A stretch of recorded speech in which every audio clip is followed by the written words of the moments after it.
So Marvel, there's a new rumor, man, that the Electric State disappointed. We know that's not the rumor, but the rumor is that because of it, Marvel's now worried about the Russos taking over for the Avengers. Is that true? We're gonna dive into it. There's also another big conversation we were going to lead with at first was about Spider-Man, the villain, and who's going to be the villain, the breakdown of it, and how important Spider-Man 4 is, obviously, to the continuation of the MCU. Tons of other stories. There's things going on with Daredevil. There's other news, and we're just happy to be back with you guys here today. Myself, Winston A. Marshall.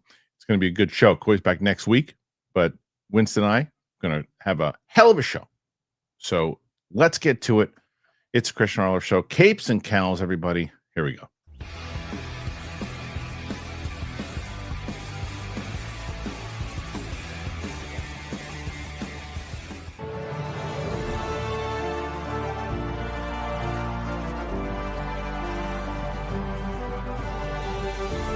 Welcome back, ladies and gentlemen, to the show.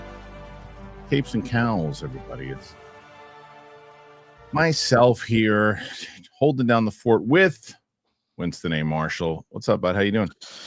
I'm doing good, man. Life is slowly piecing itself back together, one little bit at a time. You just gotta keep taking a step. Keep moving forward. The camera setup's good. I like it. Thank you. Yeah. I'm playing around a little bit with what the backdrop is. Yeah. Like here, if you want to put me full screen, you can kind of see like I got the I got like some of the old school video games there and stuff like that. I've got some of the the acting and writing books. There's, the Blu-rays, and then I think on this side, as you can see, I've started to put the old school consoles. So there's the Super Nintendo and the Nintendo. Just playing around. I like it. I like it a lot. Yeah, we were. I saw people already saying, "This is some of the loyal viewers." And said, "Are we frozen? What's going on here?" I said, "No, a little late because I got back just in time to start live, but then I saw as I was looking through the stories, there's a new story that broke, and I was like, that to me seems way more of a lead story because it's a conversation that I think we can have." So again, our producer Lou scrambled, made the thumbnail, we updated the story, the title, and all that, and we're going to dive into it. So we'll get into that in just a second. But Winston, it's last week you came back and you wind up winning the week. You beat Brett, who came in. So this week you got to do it again. You're the last person who has an opportunity to win. You want to take a guess on who's leading the week and by how many? I would want to hope that we've gotten back down to normal numbers in the 100, like 100 to 150. But I'm going to guess we're back up at the 300 for some bizarre reason. And we're going to say it's Brett because they felt bad. It's not Brett. And it was Roca. But then Steph and Mike came back to win yesterday. They're at 93. So that is manageable. It's attainable. That is completely manageable. I am here for it. Look, I'm gonna say this right now. I already see that people cracking some jokes real quick about her. That's fun. I need a haircut. So help me win, goddammit. I know, to get a haircut for sure. I like hair. That looks good. All right, let's get into this particular topic. And this is the topic and the rumor coming from Comic Book Movie. Marvel worried about the Avengers Doomsday Secret Wars after the negative Electric State reviews. Plus, the streaming numbers also came in, and they were not good. Electric State has received overwhelmingly negative reviews since launching on Netflix, and a new rumor suggests that Marvel Studios is now concerned about the Russos helming the next Avengers movie. Marvel Studios, this is Josh Wilding, by the way. Marvel Studios hasn't had the disastrous few years that some would have you believe, but the multiverse saga has been undeniably hit and miss. For a time, Kevin Feige appeared to be going all in on Rick and Morty writers shaping the post-Infinity Saga MCU. Jeff Loveness was tapped to write Avengers, the Kang Dynasty, while Michael Waldron looked to take over the Avengers Secret Wars. Fans and critics alike didn't appreciate Loveness' work on Ant-Man and the Wasp: Quantumania. Waldron's approach to Scarlet Witch and Doctor Strange in the Multiverse of Madness also wasn't well received. We later learned his contributions to Loki Season 1 were overstated. With that, Kevin Feige took a different approach and turned to the Russo brothers. The filmmakers delivered 4 critical and commercial hits with Captain America: The Winter Soldier, Captain America: Civil War, Avengers: Infinity War, and Avengers Endgame. They also needed Marvel as much as the studio needed them, as their non-MCU work hasn't been hugely successful. While some AGBO produced features were a success, Extraction and Everything Everywhere All at Once, for example, Joe and Anthony's projects as directors haven't been. Cherry and the Gray Man drew mixed to negative reviews, but The Electric State has been panned. It's got a 15% on Rotten Tomatoes. Ouch. It's been called slop. Oof. And based on official viewing figures, is far from a hit for Netflix. While we'd advise taking this with a pinch of salt, Scooper, My Time to Shine Alone, reported that saying that I hear that Feige and Marvel are now getting worried after seeing how bad the Electric State is and starting to reconsider whether hiring the Russos was a mistake. To which they looked and pointed their finger and laughed and said, ha ha ha, too late. They maybe didn't say that, but they should have. Avengers Doomsday begins shooting in a matter of weeks, with Avengers Secret Wars set to begin production right after. It's too late to swap the Russos out for anyone else, meaning Marvel Studios has to rely on them to recapture the same magic that they delivered in the previous MCU movies.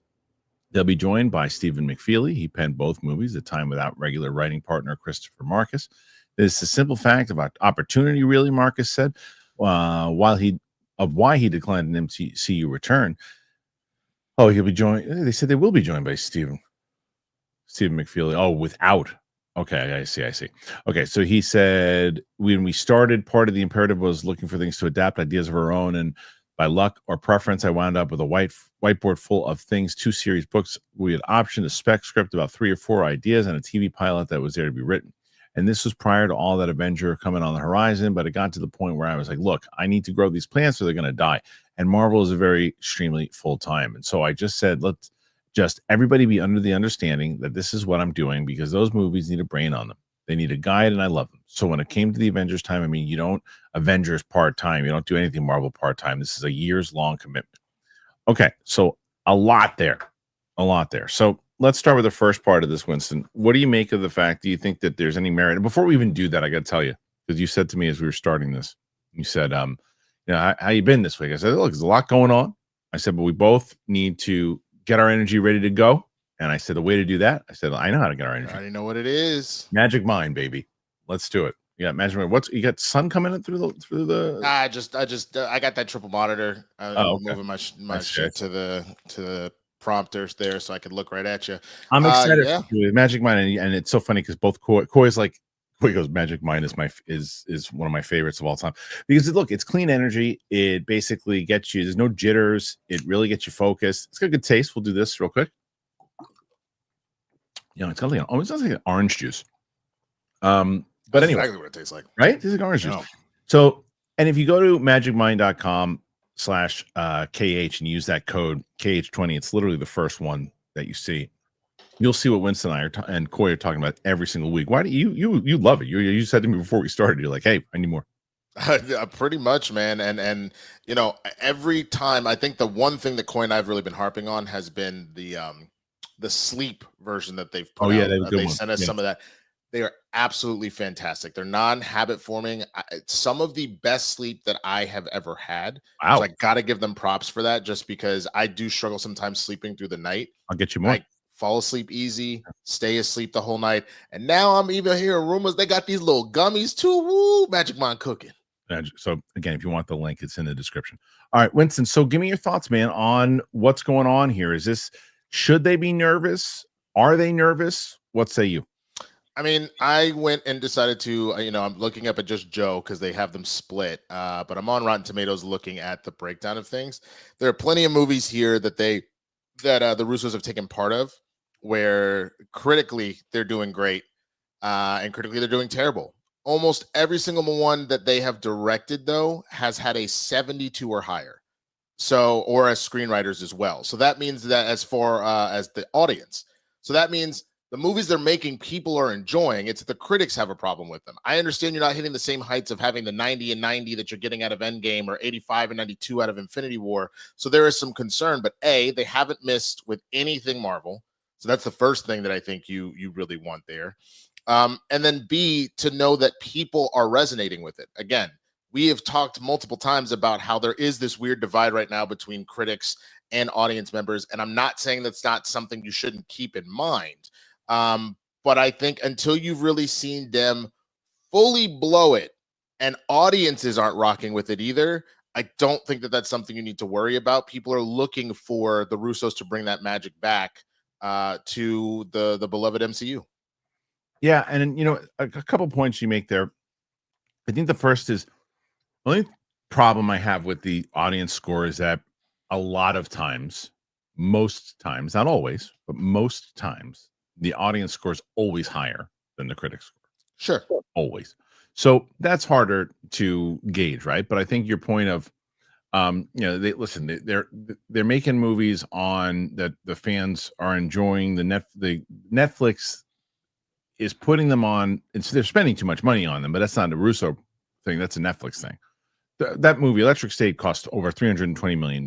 That's the stupidest thing that anyone's ever greenlit. That's just stupid. But the point that you made about them, they haven't missed with Marvel. They clearly understand Marvel. They're fans of Marvel. Now, missing one of their writers, is that going to be an issue? Maybe, but having them actually back to this world, maybe it's the thing where the original kind of stuff, and maybe these things, and maybe because they had too much room to play in the Netflix world, that they kind of went nuts with what they wanted to do with action stuff. And because I saw, like, I didn't mind the Gray Man, but the majority of stuff that they've been doing is fairly generic, right? Sure. I don't know how much Kevin Feige and those guys are nervous about it. I really don't, because what do you think they think? They made 4 good movies for us and they just forgot how to make Marvel movies? No. Now, passion could go away. That's very much true. Like, if you had a meeting, maybe they're like, well, if that was in the report, Kevin Feige had a conversation with them and realized maybe they're just in it for the money. That's a possibility. That happens to anybody. So yeah, just looking off the Netflix thing, because that's the other side of it too, is that all their movies have been on streaming. They had this Netflix deal.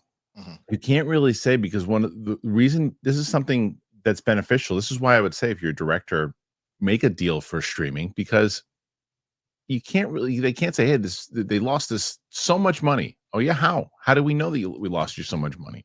How do we know that for sure? When you're doing the streaming numbers, when you're in the theater, you go, I can tell you how you made, when your opening weekend you cost $320 million and you made 10. So you lost us a lot of money. You're not getting another job. Harder to say that when you're streaming, because it's like, well, wait a minute, our Gray Man did pretty well. No, absolutely. And I think the other thing you got to take into consideration is what's hitting and what's not for them. So, for example, anytime they've played within somebody else's world, so I think like Community, for example, where they were part of the writing team, right. Everything Everywhere All at Once, where they served as producers, things like that, cook just fine. Marvel as well, because you're dealing with established IP, things like that, they cook just fine. It seems whenever they kind of branch off into their own solo, let's make a whole thing from scratch ourselves, that they run into a little trouble. But you're running back into an IP situation where they do exceptionally well. I've said that about Benioff and Weiss. I feel like anytime they have material to work off of, so I look at the beginning of Game of Thrones, the greatest show on television. The minute they had to kind of finish it on their own at the tail end there is when it kind of fell off. And you could say the same thing when you look at, if they were directly interpreting things when they were working on like some of the X-Men stuff and whatnot, cool. But the minute they were like, okay, we're going to do our own version of like X-Men Origins Wolverine, we're just going to throw a bunch of stuff together, is when they end up in trouble. So I think this is a situation for the Russos. You were giving them a specific IP sandbox that they love to play in to go and do it. So Electric State was a book. Okay, I did not know that. How is it a series? Is it one book? Like, what's the? And so they have a few. I mean, a lot of stuff that they've had. I mean, you get, whether it's adapted. I think that it is more relevant, the streaming side of it, though. Too, it's like because they did adapt stuff, but there's a difference between, again, adapting. Like, you didn't know about Electric State. I'm not saying it wasn't popular. Clearly, it was, because people. That's a large part of Hollywood now, is give us a book or a graphic novel. It's not Marvel, and like people know these characters, and look, this is one of these things that maybe their lane is Marvel. Maybe that's their lane. Maybe these other movies is that they're in adapting books and things wasn't their lane. Yeah, no, I mean, I okay, I'm seeing it. Yeah, that it was it looks like a graphic novel. Oh, it was a graphic novel. It's an illustrated sci-fi dystopian novel, which is, again, that's 100% fine. That, like, my theory doesn't quite change in that if for them they just really understand specifically Marvel, then that in and of itself might be a whole thing. And like, look, nobody wants to have necessarily the career be associated with just one thing. That's why people branch out and do stuff. I think to anybody that's a Law and Order SVU fan, like Christopher Maloney was playing, Stabler so long as that detective, and he decided to leave the show because he's like, I want to see what else I can do. And then ultimately came back to the character when he was like, you know what? This was like the character of my lifetime. I want to do that. And this could be the same thing here. And I don't think that that's necessarily a bad thing. I am personally not worried because they have not failed in this capacity yet. Yeah. I'm more worried about Marvel, not the Russos doing it.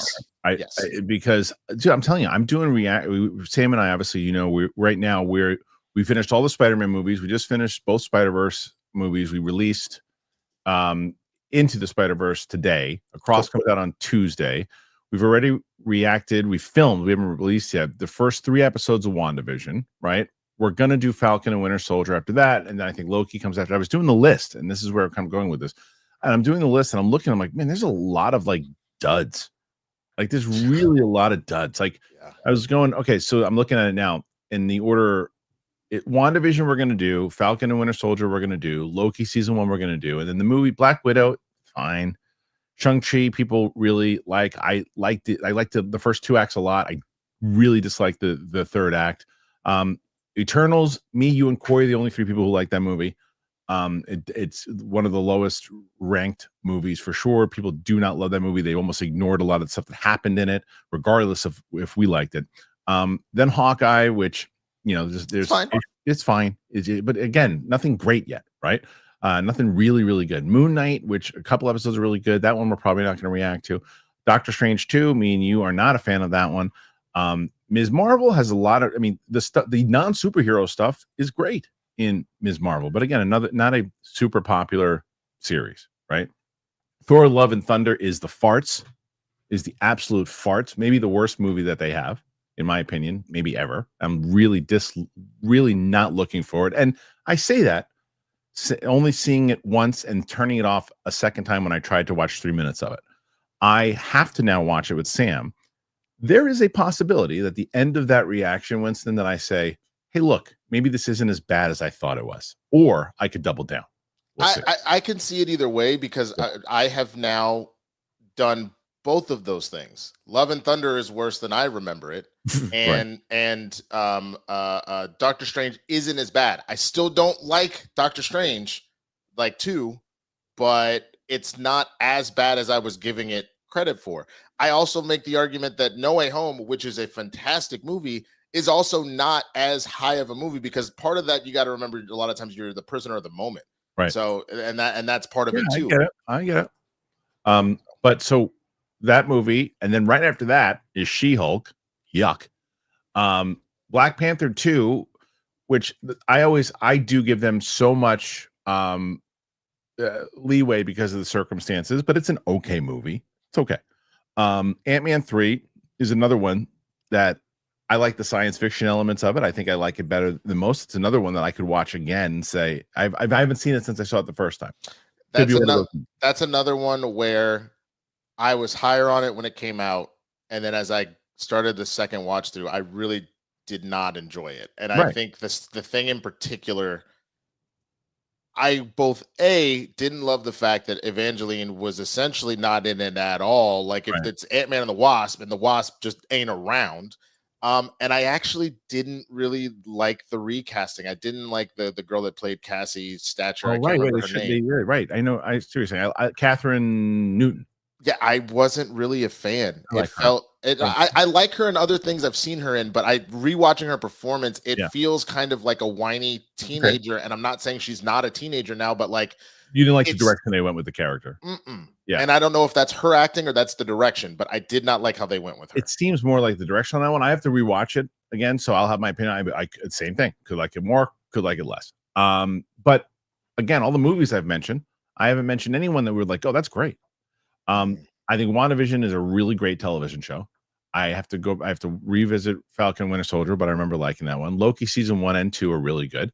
Again, like I said, Black Widow, Shang-Chi, Eternals, Again, I like that one, but I'm talking about audience reaction, right? I think Shang-Chi probably give more credit to. People really like that one. But I'm just speaking for myself at the last act. See, I went real quick to look up Catherine Newton. Like, I love her stuff. I loved her in Freaky. Yeah. She was great in Big Little Lies. Yeah. Like Abigail. She's got a lot of good stuff. You just weren't a fan of the portrayal in that one. I get it. But Hawkeye, like we said, fine. Moon Knight, fine. Doctor Strange 2, Ms. Marvel, fine. Thor: Love and Thunder, farts. She-Hulk, the farts. Black Panther 2, fine. Ant-Man 3, for most people, the farts. Secret Invasion, super farts. Guardians 3 is the first great movie that they did. I think it's great. To me, it's my favorite out of the 3 Guardians. It's my favorite Guardians. Okay, if we look at Phase 4 and 5, I'm just curious. What would you say is the absolute worst thing that came out of it? TV shows and okay, good to know. So let's say and then it follows up after Guardians 3 is Loki 2, really good. The Marvels, the farts. And then I guess that we're talking 4 and 5 here. Captain America, Brave New World, and then Thunderbolts after that.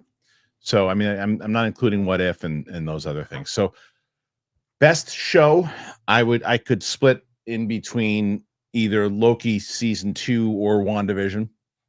I could take the argument either way, one of those two. Best movie, Guardians 3. Okay. Interesting. Guardians 3 is the best one for you. I think that's a great choice, actually. Worst I probably agree. Worst movie is Thor: Love and Thunder. Okay. And then worst TV show? You know what? I gotta watch, you know, right now, because of my memory, Thor: Love and Thunder, but I have to go back and watch the Marvels and Thor: Love and Thunder. Easily could switch out. Because let me ask you this question, because I know the things that you had issues with the Marvels, and I know you need to rewatch it. But my question is this: when you think about at least just the characters themselves, so if you're just thinking about what Thor and Lady Thor and Valkyrie and Korg in Love and Thunder, those being your kind of core 4, or the 3 ladies of the Marvels, which of the character interactions, relationships, development do you think was stronger at the very least? Because I know you think that both stories suck, which is totally fair. The Marvels or Thor: Love and Thunder. Let me rewatch it again, because I got to rewatch them, and then I'll tell you the answer. And then I don't think I said worst show. Worst show is either, I mean, I bailed on Secret Invasion, so the answer is Secret Invasion. It's pretty Secret Invasion, right? I mean, it's the only one I think. I mean, I didn't even include Echo in there, but it's not the worst. The worst is either, I mean, I guess it would be Secret Invasion because I couldn't even finish it. But right after that is probably She-Hulk. I absolutely promise you, like, you don't even put She-Hulk in the same category. Like, there is you can put it in D tier if you want, because there's a lot of problems. Secret Invasion is F tier. It's not even close. I bailed on it. So it sucks. You lost some really strong actors in there. In Kingsley Benadier and Amelia Clark. Yeah, there were some really good actors. Yeah, you had some strong actors in there, but that thing Ben Mendelsohn was back. Yeah. Oh, and it's the same thing that keeps happening. I think how a lot of this stuff got greenlit. You come with such a strong pitch or a strong idea, and the first episode or 2 of pretty much every one of these shows, for the most part, kind of slaps. And the beginning of Secret Invasion was like, damn, we really getting this spy thriller. And then it just it's like they wrote chapter 1 and then just threw spaghetti to see what happens for the rest of it. It's awful. Yeah, I mean, that's from everything I hear, is probably that one. Like I said, I don't have enough to talk on that one because I couldn't even finish it. We have more stories to discuss. We got a rumor about Armas in Spider-Man that we're going to get to next. But before we do, man, all week I've been telling you guys about great sponsors that we have on this show, and I got people saying, listen, we don't want you to lose them. We want you to keep going. We want you to be able to keep doing the show. So I got this, I got that. I said, great. And if you like it and it helps you out, let me tell you about 2 of them right now. Check it out. Did you know that Fast Growing Trees is the biggest online nursery in the U.S. with thousands of different plants and over 2 million happy customers? They have all the plants your yard needs, like fruit trees, privacy trees, flowering trees, shrubs, and so much more. Whatever plants you're interested in, Fast Growing Trees has you covered. Find the perfect fit for your climate and space. Fast Growing Trees makes it easy to get your dream yard. Order online and get your plants delivered directly to your door in just a few days without ever leaving home. Their Alive and Thrive guarantee ensures your plants arrive happy and healthy. Plus, get support from trained plant experts on call to help plan your landscape, choose the right plants, and learn how to care for them. This was something the second it came in, and I was like, hey, they asked, do you want to learn more about fast growing trees? I said, yes, this is perfect. I sent it immediately to my wife, who started ordering a bunch of things. There's apples. That's what I'm talking about, apples. And there's so many different things that my wife started putting in the yard because of fast growing trees. We had 3 different really healthy plants show up to the house, and she just was over the moon. She said, don't mess this up. You got to keep them on. They're great. So we love them, and we have them in the backyard here. We're working on it in just kind of making the yard look even more beautiful than my wife originally had it. And fast growing trees helps that happen. It's just so much better than having to shop around for plants in person. You can get them, order them. Yeah, people you can talk to will help you kind of any questions you have about them. It's pretty great. And because every plant that they send, it comes with instructions. They have tips to care for the new plants, and they can grow to their fullest potential. It's really amazing. This spring, they have the best deals for your yard, up to half off on select plants and other deals. And listeners to our show get 15% off their first purchase when you use that code BIGTHING at checkout. That's an additional 15% at fastgrowingtrees.com. But you got to use that code BIGTHING at checkout. Fastgrowingtrees.com, code BIGTHING. Perfect time to plant. Use that BIGTHING code to save today. The offer is valid for a limited time. Terms and conditions may apply. You're going to love Fast Growing Trees. The great rewards hunt is on. So join the adventure with DraftKings Casino. For fun seekers, follow the trail to huge jackpots, weekly bonuses, and exclusive games. But the excitement is only getting started because new players can get 500 casino spins on a featured game. Just sign up with that code Harloff and wager a minimum of $5 to receive 500 casino spins on a featured game. Only on the most rewarding places to play, DraftKings Casino. The crowd is yours. Gambling problem? Call 1-800-GAMBLER. In Connecticut, help is available for problem gambling. Call 888-789-7777 or visit ccpg.org. Please play responsibly. 21 plus, physically present in Michigan, New Jersey, Pennsylvania, West Virginia only. Void in Connecticut and Ontario. Eligibility restrictions apply. New customers only. Non-withdrawable casino spins valid for featured game only and expire in 168 hours. See terms at casino.draftkings.com/promos. Ends April 27th, 2025 at 11:59 p.m. Eastern Standard Time. Thank you, DraftKings. Thank you to Fast Growing Trees. Both of them really great sponsors. Glad they're on board. Fast Growing Trees has been a just wonderful for the house. Looks nice. So go and check it out. Links are in the description. All right, Winston, we got this story. And this is about Ana de Armas. There's a new rumor that she's they're eyeing her for the lead female villain role in Spider-Man spin-off movie. Excuse me, El Muerto. I thought she was going to be in Spider-Man 4. Maybe I'm wrong. It looks like I was wrong. So, but Josh Wilding here.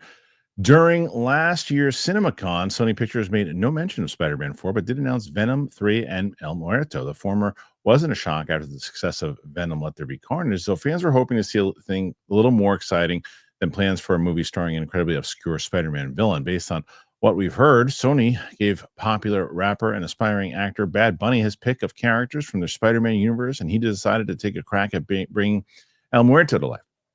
Giving his love of pro wrestling, that's not surprising, especially as he's competed at WrestleMania with the WWE. Now, Screen Geek is reporting that No Time to Die and ballerina star Ana de Armas is being eyed to play the movie's female lead opposite Bad Bunny's title character. This would be the first superhero movie and proves that even after movies like Venom and Morbius, Sony has no trouble attracting A-list talent because they have money. Oh, no, they didn't write that. To its expanding Marvel universe. We're not convinced actors fully understand the difference between that and the MCU, to be honest. I think he is 100% right. Considering the fact that El Muerto has made only a handful of appearances on the page, there's really no one we know from his corner of the Marvel universe who can say Armas would be a good fit for.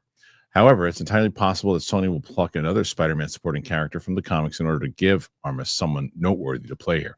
It's worth noting that this is likely to be an original tale about the Mexican wrestler who wears a mystical mask that gives him and those in his family before his superpowers. I hate this. I hate this, and it's not the character. It's Sony again doing. It's exactly what he said. First of all, he had such a great point that I don't think we've ever talked about in this show. In the same way, we just assume because actors are in the business that they automatically are tuned in to the movie news and the things that we talk about. They are not at all. They don't. There are tons of actors that are very much locked in and can tell you what's part of the MCU and what isn't. There are agents that could tell you very much so what's part of it, what isn't. But the connectivity and all that, you could see one of these, like, people's agents going, "Oh yeah, I just saw Tom Hardy, and he was in the No Way Home movie. He's part of the Marvel Cinematic Universe, and that. Oh yeah, they're connected to all that.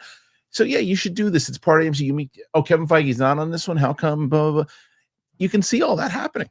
You really could, more so with the actors. Like, hey, we'll sign on. You're going to be in a Marvel movie, and maybe the agents, if they are very aware of it, they can sell it in the fact, hey, it's a Marvel movie. Oh, Marvel. Okay, it's not now that Marvel. It's like, and that's what Sony is right now. Sony is that Marvel, and this is who cares?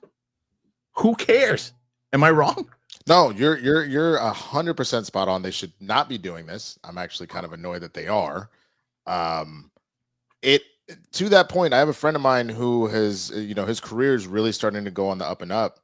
And he has a small part in Madam Web, and he was out here like all over his socials, be like, "Yeah, y'all, I'm part of the MCU now. Y'all got to check this out." I was first of all, no, you're not. Right. Second of all, I know you're excited that you're on the big screen right now. I probably wouldn't push this. I would. Which one was this? Which one? Madam Web. Oh, he was on Madam Web. He was the lawyer dude that was like asking her questions on the subway. Okay. Either way, doesn't matter. It 1,000% is a situation where no, people are not jacked in every time. We are, because we do this for a living, and or we are massive fans, so we care. But the general public, or even the actors involved, most of them have no idea, because they are probably doing 3 or 4 or 5 projects at a time, unless that is something that has become paramount for them and that they really want to know.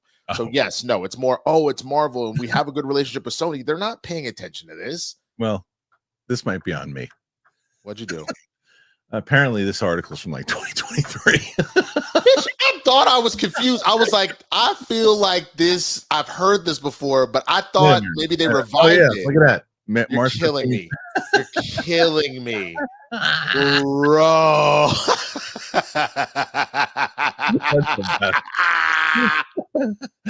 I was like, I thought this was dead in the water, but maybe it's back. Well, Sony, good on you. You can't do it. It's good stuff. Kristian, did you replace your magic mind with like water with food coloring? What happened? You want to see my favorite comment responding to this? Yeah. Alexis Dames, who simply says F. Stop. Where is but she I thought she was rumored for something. Bro. I thought she was rumored for something. Hilarious. That is hilarious. What is this? Holy crap. Oh my god. I guess it's Doomsday is what she's that's not an old article. Here's one. There's the return of Charlize Theron as Clea in Doomsday reportedly. Let me do that. I'll do this one. This is 11 minutes. You gotta give her flowers at least, because she's at least so look at that. Yeah. Okay. Beautiful. All right. Here we go. Hey, I don't know if you guys know this.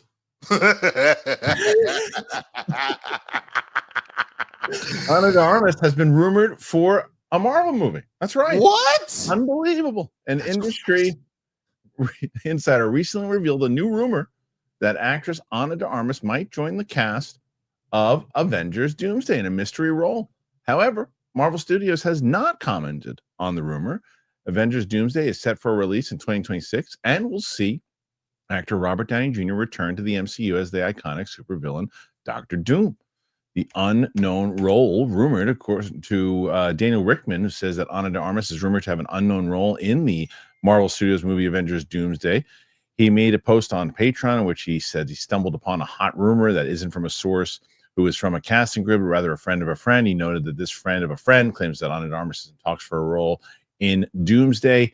Furthermore, Rickman asserted that if the rumor of Armas joining the Avengers Doomsday cast is true, then it will be pretty thrilling. There's been no official confirmation on this rumor yet. Recently, a source revealed to the Wrap that as well as Robert Downey Jr., Chris Evans, who played the role of Steve Rogers, will also who else is Steve Rogers is going to return. Who cares? Scroll back up to the top real quick. Yeah, I just want to say something. What do you want to say? Did you do it again? What is the date on that? Yes, December 20th. I guess that, but it still hasn't been. This is December 2024, my guy. It's only a couple months. Yeah, but that's all right. Still, better than 2023. But why are people telling me that Ana de Armas? Don't listen to them. Literally, Charlize Theron is apparently returned. This is 11 minutes ago. Mark Cassidy, bro. What is it? Doomsday will reportedly see the return of Charlize Theron as Clea. This happened about 11 minutes ago. Mark Cassidy. Movie. No, listen. I don't know what you're talking about. There's a news story that says Avengers Doomsday will reportedly see the return of Charlize Theron as Clea. What you're talking about, Winston? Making up bullshit. This probably won't come as much as a surprise, but we're hearing that Charlize Theron, Winston, I don't know if you heard this yet, will reprise her Doctor Strange role in the Multiverse of Madness. Good. We haven't seen Charlize Theron since Doctor Strange in the Multiverse of Madness. This is my favorite comment ever. Hold on. That last half hour didn't even happen. Bro, guys, y'all don't realize that we're in a Tarantino movie and we're just time skipping right now back and forth. This is the best. and somehow it's the best show of the week. Hey, for that, guys, definitely help me win this, please. Hey, cut it out. All right, let's see. Let's go and let's finish this shit up. Now let's see. The Cosmic Circus, Alex Perez is claiming that she will be part of the already jam-packed MCU movie event. He also says that America Chavez, She-Hulk, and just in case the last dozen or so confirmations weren't enough, Scarlet Witch will also have a significant role to play in Doomsday. Well, I mean, look, you could say anybody from the MCU is going to show up in this in one way or another. Now, if you look at the leaks and the things that had happened with how Doom is going to create this other world, you could see a character like Charlize Theron walking in the background and saying, "Would you like to buy some fruit today?" You know, it's anybody. Anybody could be doing that. It could be somebody. It could be Chris Pratt, who was sitting there with whoever that was in that picture, laughing at a bar or whatever, because it's a different world. So like the cast of characters in the back, like Easter eggs all up the ace. How they're gonna, be factored into it, I don't know.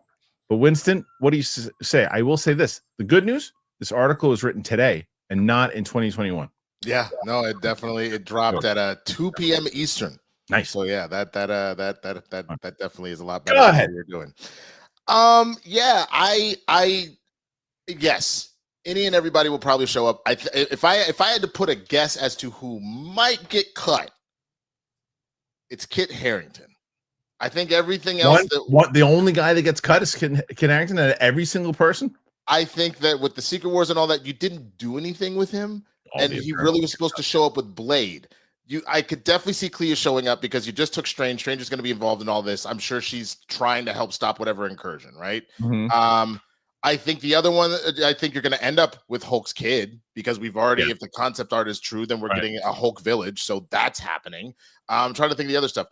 Star Fox, Harry Styles, you're most likely getting him. I think that's still happening. So I think the only one that I think just wasn't developed or doesn't have a direct tie to anything and was really going to be tied to Blade is Kit Harington. I think the rest of them are going to show back up and be used for Doomsday and or Secret Wars. Yeah, I mean, look, I think most of the Eternals aren't going to show up. I think most of them aren't going to show up. I think they will, but they're not going to show up in any meaningful way. I think one Right. of them You might the way that, like I said, like someone selling like fruit on the corner. Right. Or as the universes are being collapsed in on themselves, the Eternals are doing something and only one of them survives or something. Right. I'm not going to go to a full dive on this other story because I was watching it on, Josh Horowitz was checking out his thing. And did you see that Amanda Seyfried the thing where Gamora? Yeah, she turns it down and took wild with the what is it called? The Seth MacFarlane Many Ways to Die in the West. I hated that movie. That movie was bad. It was bad. I didn't realize that was the same time. Holy crap! Time. Yeah. Is Well, that's what she said. That she said that basically she chose that movie over this one because she didn't want to be. And what I liked about the clip, she was brutally honest. She said she didn't want to be part of the Marvel's first bomb. I respect that. I respect it too. Yeah. Because I think that you also have to look at the time. That was around when Family Guy was flying. American Dad had finally kind of hit its stride. The Cleveland Show hadn't bottomed out yet. I want to say Ted was on the horizon. So McFarlane was they did Ted too. She got she got 2 movies out of it. She got the Million Ways to Die in the West or whatever, and then she got Ted 2 out of it. So she got 2 movies, right? But but she didn't get Guardians. but again, that it's how many people. When they heard that, you had somewhat heard of every other character and or team that had shown up, and even if in the minorest bit, sure. When Iron Man first came out, Iron Man, okay, he's got a robot suit, right? Or Thor, that's like a Norse god or what? Something you've heard something. Guardians of the Galaxy, that was a very obscure. It was, yeah. I can understand why you would think that. A lot of people. I remember having the conversation on Schmoes where no, that was actually about Ant-Man. McCouga was convinced that it would bomb, and because nobody heard of Ant-Man and it wouldn't do well. And I think it was because of Guardians that I wound up betting him. I knew it would do well because obscure movies and Paul Rudd and all that too. But anyway,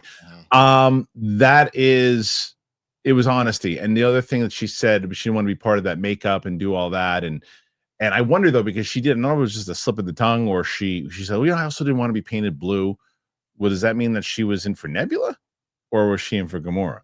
She also could have potentially, because isn't that around the time with First Class? Is it possible that she was also up for Mystique over with X-Men? No, because she said it was because of Jennifer Lawrence and Mystique that was. She's like, I don't want to go through that because Jennifer Lawrence had been so vocal about it that she didn't want to do it. If it was blue, then maybe it was a Nebula type situation. Who knows? Yeah. Okay, well, let's shift on over to DC. Winston, I got an update for you right now. You're at 17, my friend. You need, we moving the needle. You need just around 80 more to take a little less than 80 to take them out. So let's get to the next topic rather, and that is DC. The Superman test screenings again. We can't get away from these test screenings, Winston. Can't get away. There's another test screening report for Superman that heaps praise on the lead star, David Corenswet. DC Japan, meanwhile, has made good on yesterday's tease, but it's not as exciting as we hoped. Josh Wilding says, much has been said about Superman's Eternal test screening in recent weeks. Positives and negatives have been shared by those who claim to have seen it, though the consensus is largely good and points to this being a strong start for the DCU in theaters. It's not surprising, given James Gunn's track record in the comic book movie realm. Though the filmmaker's approach isn't to everyone's liking, and that's called his suitability for a Clark Kent story into question. Will Superman be more Guardians of the Galaxy than the Suicide Squad, or entirely its own thing? Remains to be seen. Talking during the hot mic, Jeff Schneider shared another brief update about what he's been hearing. He said, I got a recent test screening report from somebody who saw it and they liked it, he explained. They thought David delivered as the Man of Steel. They thought Gunn did a good job balancing the heart and the humor, and they say it's around 140 minutes approximately. Okay, I like that. Some people don't love it. Some people think it's too jokey or the tone's off or they saw the comedy out of context.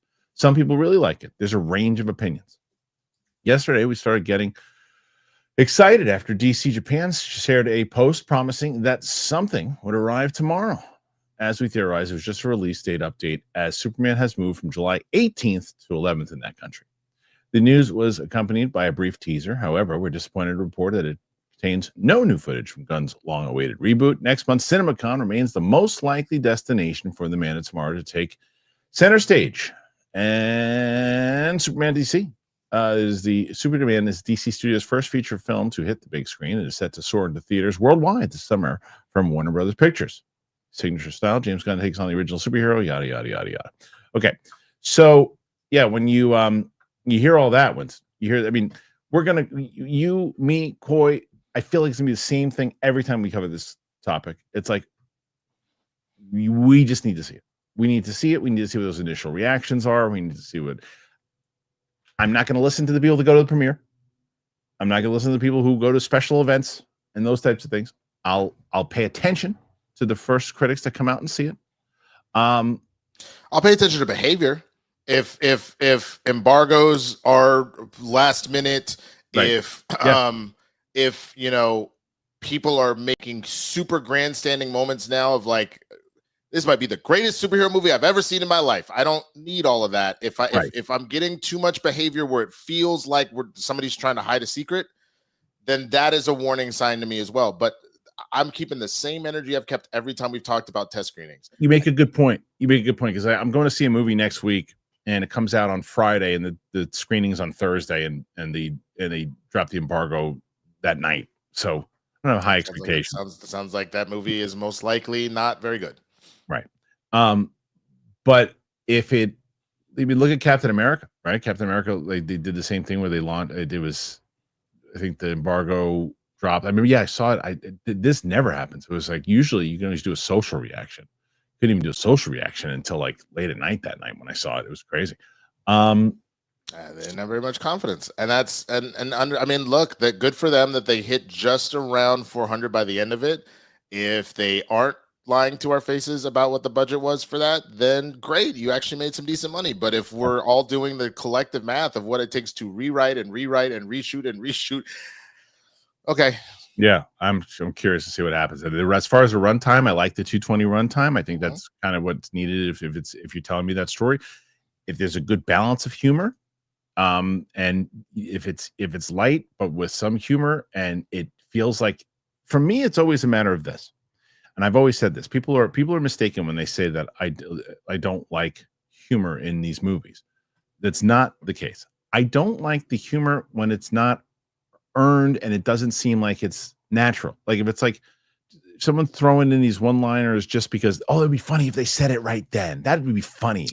And it's like, yeah, but that doesn't seem like that character would say that right then. How much do you follow Andrew Schultz? Here and there. He had a really interesting take in an interview recently, because I go back and forth with him, but he had a very interesting take about the difference between podcast him and like stand-up him. Yeah. Stand-up him, that is I have taken the time, I've crafted this, I've put it A, B, and C to that the joke and the funny that's supposed to be there works.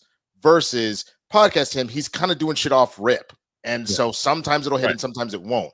I think what you're describing with movies and the comedy, it's one thing if it feels like A to B to C, this joke makes sense, it fits within the parameters, versus it feels like now is a time for us to be on a podcast and just rip jokes back and forth where it's just off the cuff.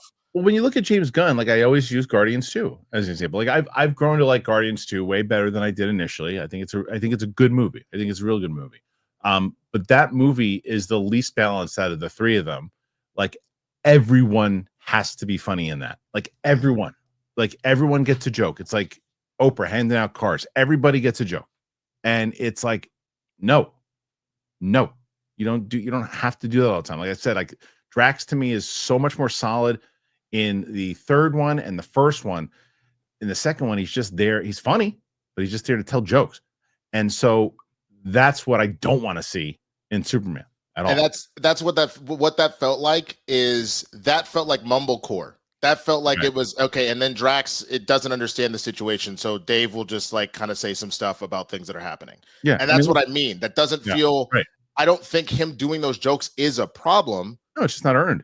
But it feels like, and now's the time that we're going to relieve some pressure versus, and there are very few people in this world, period, in the course of comedy that can truly do that no matter what. Robin Williams is like one of them. Yeah. Richard Pryor was another one. Mm-hmm. That there's very few that no matter what, you can just say, no, just let them talk.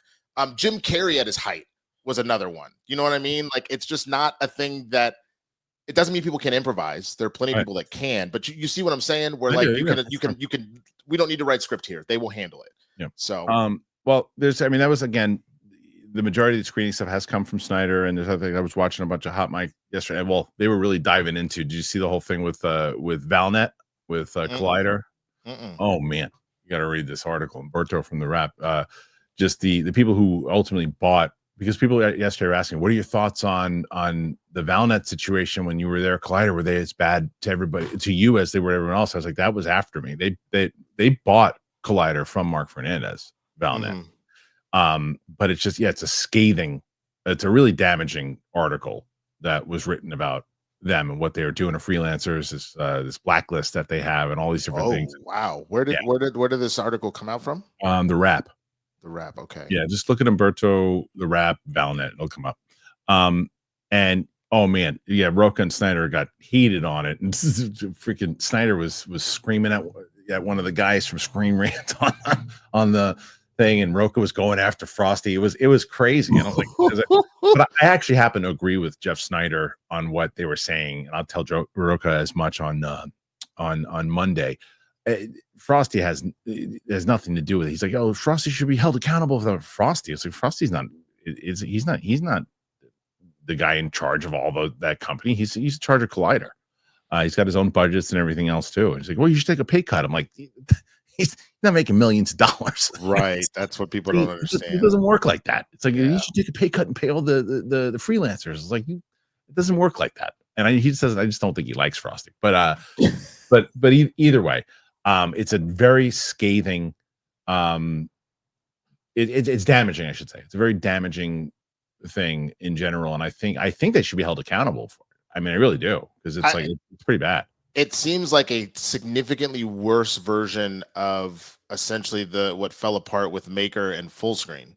Like, you know what I mean? Where like, because both of them, and I know you even mentioned it with like when you were dealing with podcast stuff, where they were straight taking money out of your pocket type situation. This idea that these giant conglomerates are out here being like, oh, bro, we're crushing this, so they're just taking advantage of people left and right. And then when the bottom falls out, how many people are left in the wasteland? You know what I mean? Yeah, I got to read this. It's interesting. It is. So let's make a right turn, get away from controversial stuff. Let's go into Jonathan Majors. Jesus Christ. Jonathan Majors, who has a new movie coming out. He writes to he wrote a letter to Kevin Feige, and he also addresses the likelihood of a Kang return, which says Ant-Man and the Wasp: Quantumania star Jonathan Majors has talked about reaching out to Marvel Studios president Kevin Feige as he was fired from his role as Kang and addressed a possible return.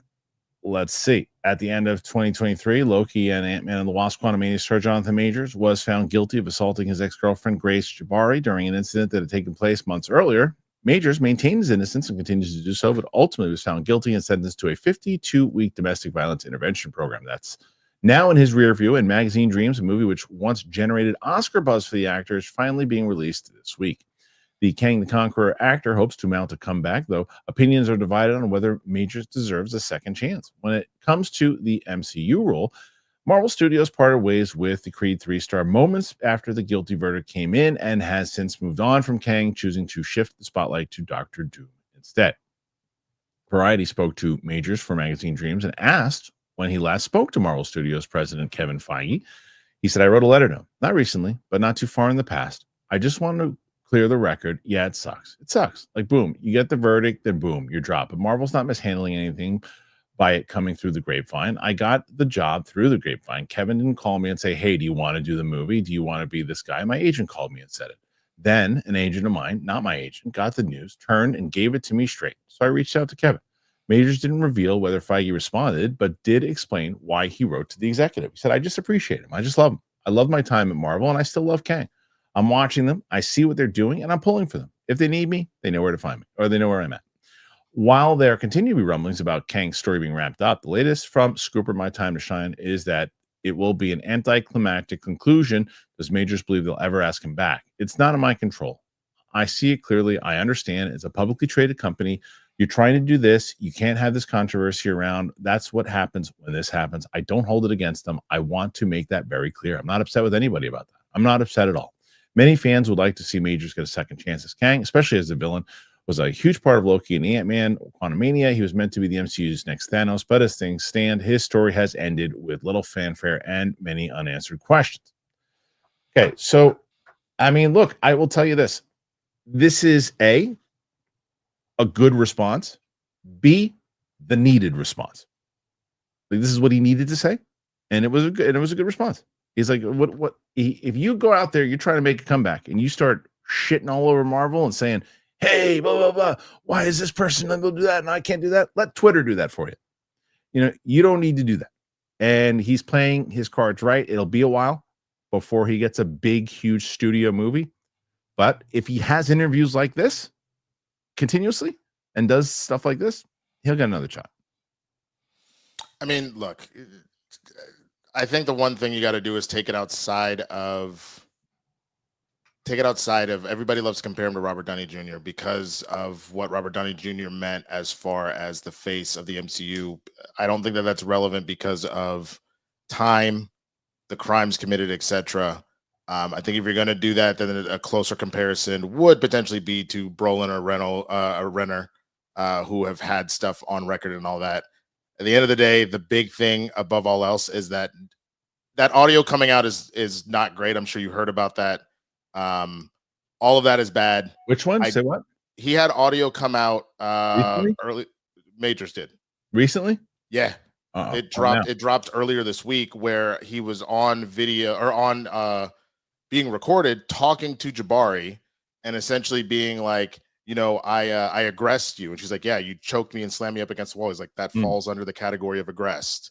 So like admitting it on audio that it happened, it was related to the stuff that was going on, but it's just more part of that story. I stand by the fact that, like, look, if he truly proves that he is not that person, that he's changed, he's done, like he's already served whatever the sentence was. A lot of people didn't think that was enough, but if he truly goes, changes, is a completely different person, atones for what's going on, I don't have a problem having this conversation down the line. It still feels way too fresh, even based off of what he was specifically found guilty for. This is too fresh to be trying to launch a comeback.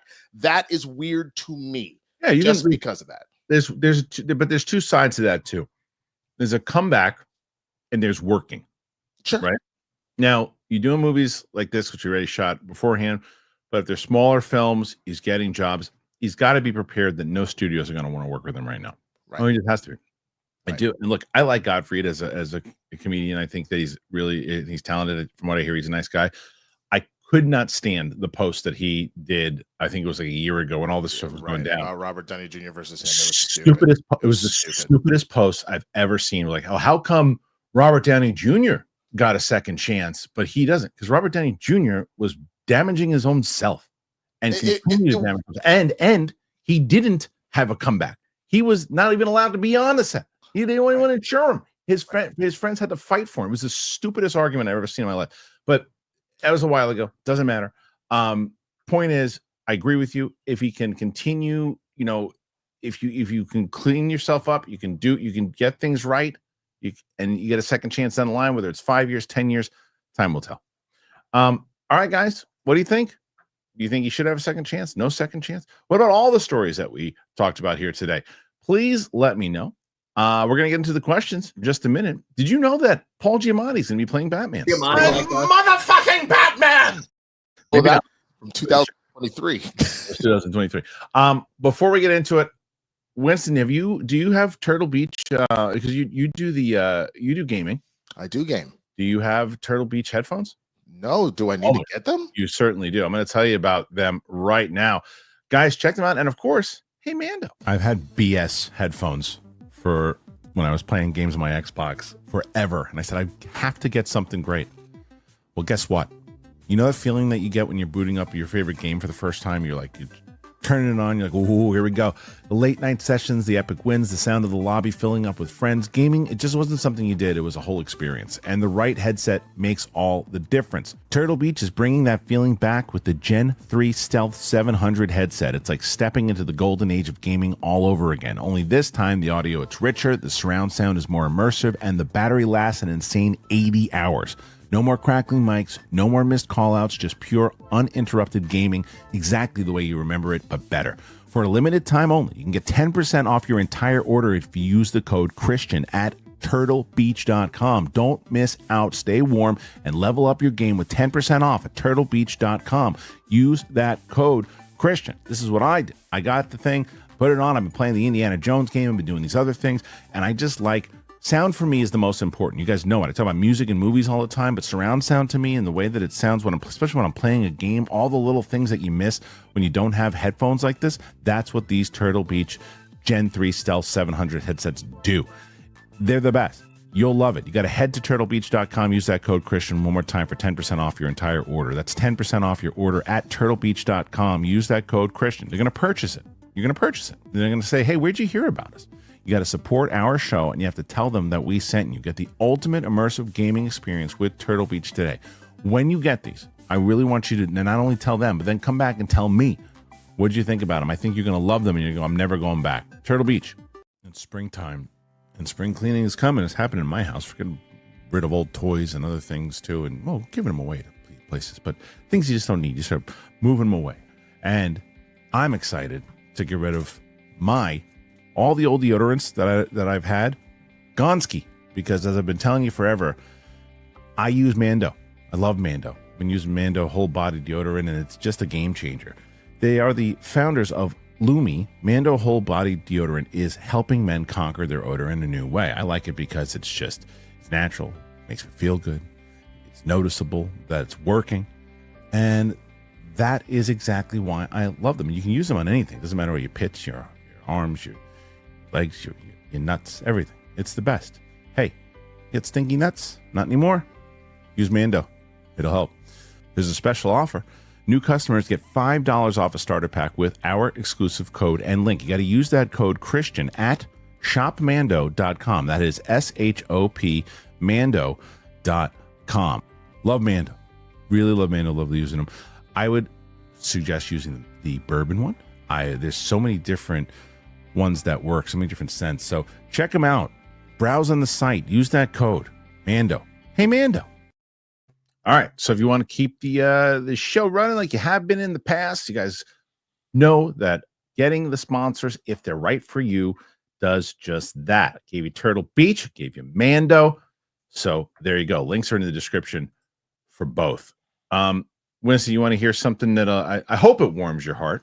My little one, the 7-year-old. I can't be upset about this. What's up? Yesterday, I walked in as I'm a long day of work, and from up the stairs, I see this shining smile. She's like, "Dad, I popped out one of my teeth."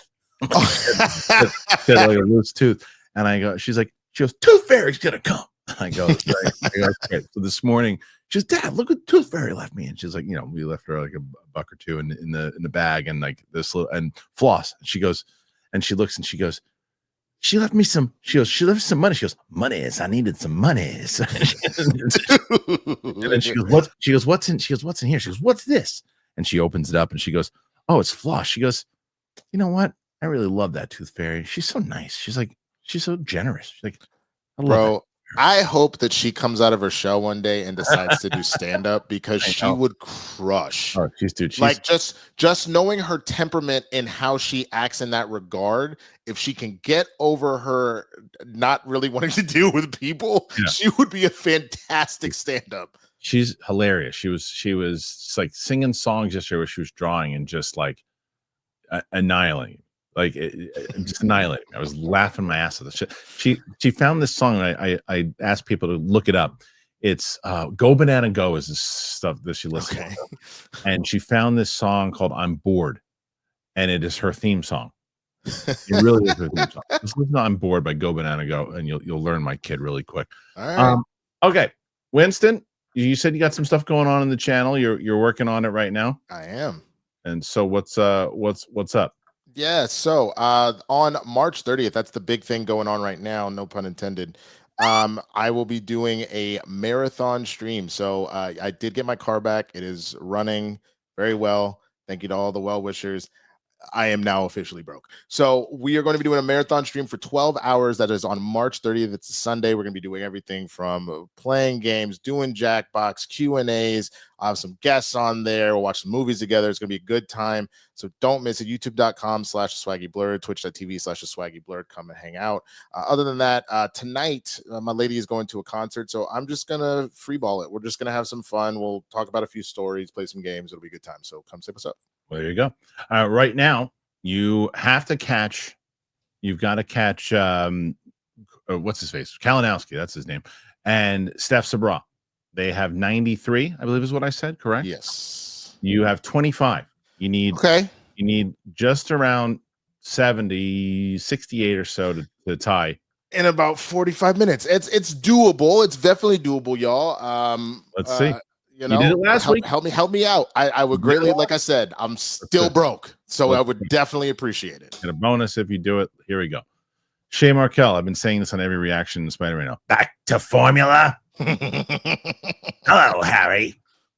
All right, let's see. So she loved No Way Home, by the way. You should watch that reaction. Did she? Okay, I'll check it out. Loved it. She absolutely loved it. It was she loved Into the Spider-Verse. Like she had no idea. You know what's great at the end of No Way Home? You know, obviously she doesn't pick up on the reference, but she goes. Jamie Foxx says about the Black Spider-Man, and then he's like, "I was hoping there's a maybe somewhere out there's a Black Spider-Man," and randomly because Sam's Puerto Rican, she goes, "I wish there was a Puerto Rican Spider-Man," and I looked in the camera and I was like, and then, dude, I don't know if the editors picked it up, but I'm sure that they did. I haven't seen the beginning of it, but like, within seconds, she sees the Puerto Rican flag in the back, and she's like, "Hey, wait!"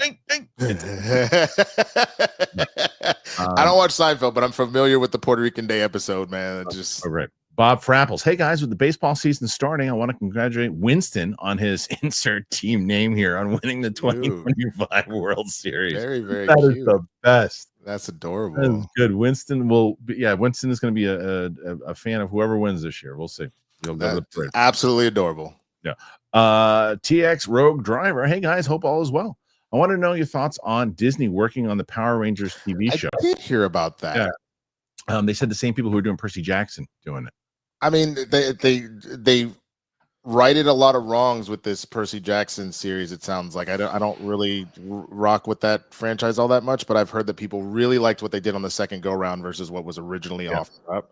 So, if they're able to bring that kind of realism to it, then because I didn't even hate what they did. I liked the movie. It was good. Nobody saw it. That's the problem. Yeah. It didn't get butts and seats. And so that unfortunately kind of put a kibosh on that. So, I hope they kill it. Armada. Dice as Magneto and Maniscalco as Professor X. Nah, no. Dice as old Magneto and Maniscalco as younger Magneto. They opened for each. Maniscalco used to open for Dice. Didn't know that. Yeah, that's where he got his thing. He used to open for him all the time. But you can see, well, you don't want to be a mutant anymore. You got to deal with the humans. Either one, you can guess who. Either one, you don't know who that is. Is that Dice? Either one. It sounded like you fused them together. To be honest with you, it's true. It's like. Wait a minute. You're gonna use your claws in a situation. Guy, you're metal. I can throw you. I can bend you. Cut it out. Sebastian that would be good. Yeah. Hey, Dice. Hey, Mystique. You busy? Jesus Christ, man. My choice. Disney can get rid of the Russos. It's not too late. Yes, it is. They did it with Solo. Yeah, and how'd that work out? The Russos have shown themselves to be bad writers. Mike, I love you, Mike. I would, if that is your decision, sir, I would never hire you to be an executive. that is horrible. They did it with Solo, and it cost them $300 million, and it was the first bomb that they had. And the Russos have this But that proves so much. This is such a what have you done for me lately business. Mike, do you forget about Civil War? Do you forget about Endgame? Do you forget about Infinity War? Do you forget about Winter Soldier? I mean, come on. All of those movies I just mentioned are easily in the top 10 of the MCU movies of all time.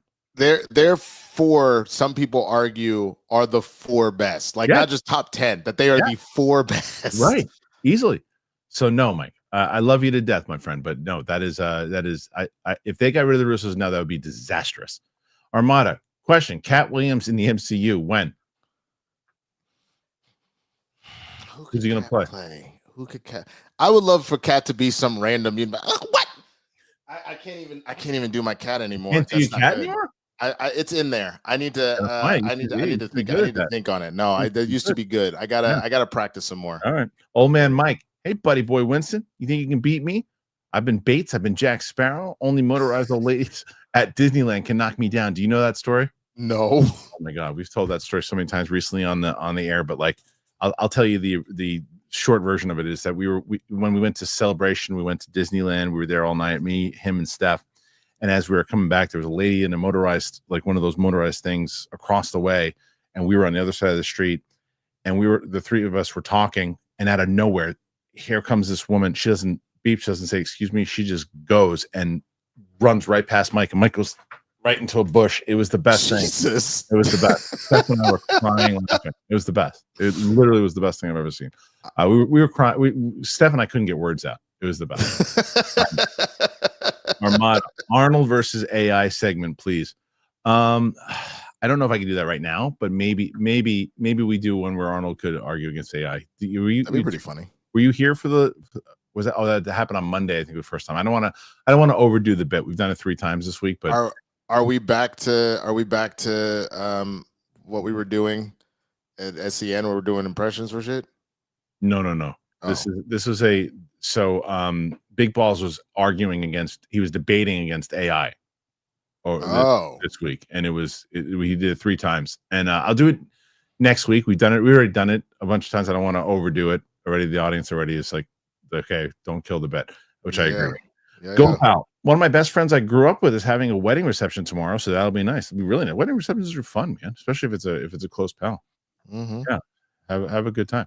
Go pal follows it up. Do you ever feel torn that you'll have fun with your friends but dread having to leave the house and stay up late, be tired for next week? Yes. All the time. The older you get, the more that kicks in. There's actually there was a really, I'll send it to you later, Kristian. This black woman did a remix of No Scrubs called No Clubs, where like her homie tried to get her to go out to the club, and she's singing to the song No Scrubs all the reasons why she absolutely will not do that. Hilarious. But yeah, it happens all the time. King of the Wicker people, given all the loose ends in the MCU, how close can we expect the Secret War adaptation to be accurate? I'm worried too much time we focus on the right thing, righting the wrongs rather than giving us an epic adventure. Look, it's all about that first movie, man. It's all about that movie. Has to be a setup. What has to happen in that movie is Dr. Doom has to establish that he is more devastating than Thanos. He has to establish exactly what and very similar to what Thanos did. He has to win at the end of that first movie. Mm-hmm. He has to win, and I assume that's where he's going to set up all those things that we saw in those images. He sets that up, and that's how the world ends. The world ends, and his version of the world begins at the end of Doomsday. Yeah, I 1000%. I think that is what I think. Essentially, what you're going to see is exactly that. I think that all of it is going to be brought together. Because there's going to be something along the lines of when Loki was like, damn, look at all these branching timelines. You'll end up with the Doom being like, look at all this wasted space. Look at all this wasted energy potential, blah, blah, blah. And then starts erasing shit. Like that's, I think that we will see everything because Doom's going to be like, this is a waste. Only Doom can save it. Okay. We got a new member, Byray23. Thank you, Byray. We have a lot of great stuff on the membership. We put the full non-edited watch along to No Way Home up there. There'll be I found a lot of old reactions that Sam and I did that will go up there also, so they're a little easier for me to do now once I get a little bit of time, and then more of those will show up. And Patreon, we're getting a lot of new patrons now because of those too, so thank you for becoming a member. Appreciate it.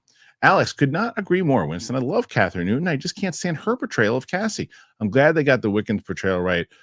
Crossing my fingers for Hulkling. Yeah, I mean, I do think, though, from both you guys, Alex and Winston, I think that it really does come down to the directing and the writing of that, because, as you both said, Catherine Newton's really good. I think that I don't know why they went that direction with Cassie, because the first two movies, Ant-Man movies, like, they're like partners in crime. You're right. And so I think they could have kept that dynamic. I get it. She's a teenager. It's different. Time has passed. I understand. But I think that they should have kept that dynamic between the two of them. And I think if you would even, I know that that's what they were alluding to, but they didn't really get to it. If you further drilled home the idea that she is truly upset or he's upset about the lost time with her, so he was actually pushing to spend more time with her. Like, I get it. Ooh, I helped save the universe. I'm getting rich and famous, blah, blah, blah. I would have been more akin to, he tries to take her along to all the book signings and all that, and she wants nothing to do with it. Like, that to me would have rang a little more true, I guess, than I'm just doing crimes on the side. I'm just like, man, a lot of that just did not work for me. Makes sense. Screwface John in the house. I'm a simple man. I see Kristian and Winston. I donate. Thank you, Screwface. Screwface has been killing it recently. I was it's so funny. There's a song that came on that I think I heard from him. I was listening. I don't know where it popped up. It was like on the airplane. I was like, I know that from Screwface. He follows it up. Hey, Kristian, go ahead and pass that magic wine because it's clearly too potent. It's true. That was hilarious. That was a good dude. That was some of your most unintentional, hilarious content that you've put out, bro. That was wild. It's true. Do you know that Endgame is the #1 movie at the box office? All right. So Big Ball debating AI about multiverses being real. We'll keep it on, one of those topics. Like I said, we're not doing Big Ball versus AI today, but when we do it, we'll leave that as one of the topics for sure. Mike Joyce. Roxy's flight is delayed because the main power source for Heathrow Airport mysteriously caught fire. Yeah, what happened? Have you ever heard? No, have you ever had a trip end in a strange way?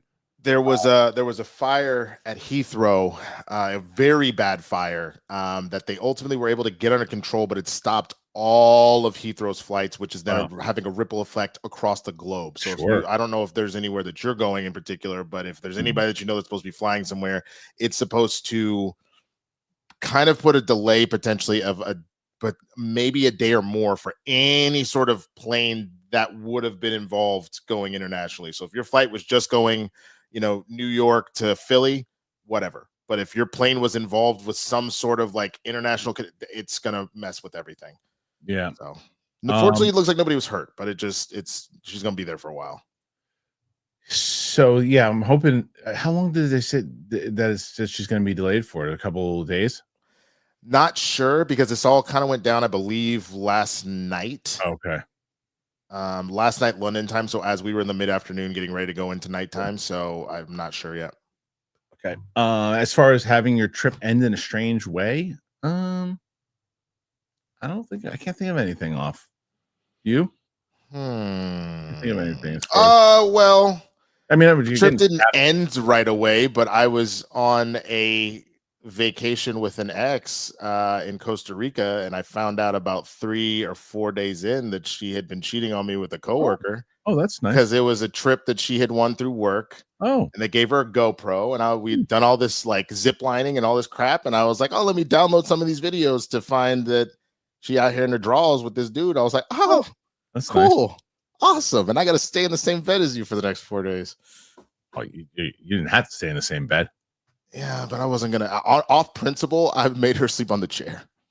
I would have left. All right, DJ Case. Thank you, DJ Case. DJ Case. All right, follow up Armada. Y'all gonna check out the Assessment movie? Which one is that? Which one that is? Never heard of that. Assessment. Let's see. Let me see. Assessment movie. Oh, Elizabeth Olsen. Oh, Himesh Patel. It's a good cast. Great cast. Yeah. I don't know what this one is. It's 2024. Unless it's coming out now. It might have been recorded. Is that the joke? Is that because it's 2024? Probably could be. DJ Case. That's pretty good. 10 memberships. Thank you, DJ Case. A lot of new members here today. Loving it. Winston, you're at 36, buddy. I don't know. Come on, y'all. I don't know. Come on, y'all. Might be a Steph and Mike victory here today. I can tell some more embarrassing stories. Corner for fucking Kristian, best segue ever. Thanks, man. Okay, next one. Thank you guys for everybody who is. By the way, we're on Apple Podcasts and Spotify. If you didn't know that, Go Pal. Have you heard anything about my dead friend Zoe? I've been a fan of Natalie Morales since The Middleman in 2008. PLD will be glad that Ed Harris co-stars. If Ed Harris co-stars, you're not telling him about it for the first time. He knows. I can tell you he knows, because we were talking about what was it, the end of the year. I'm cutting back on interviews and stuff, and he's like, oh, maybe you can take a push towards it. He brought some project that Harris is in. So there you go. I mean, it's got really great reviews. It's sitting at 94 and 95% respectively of critics and audience. Yeah, so there you go. Okay.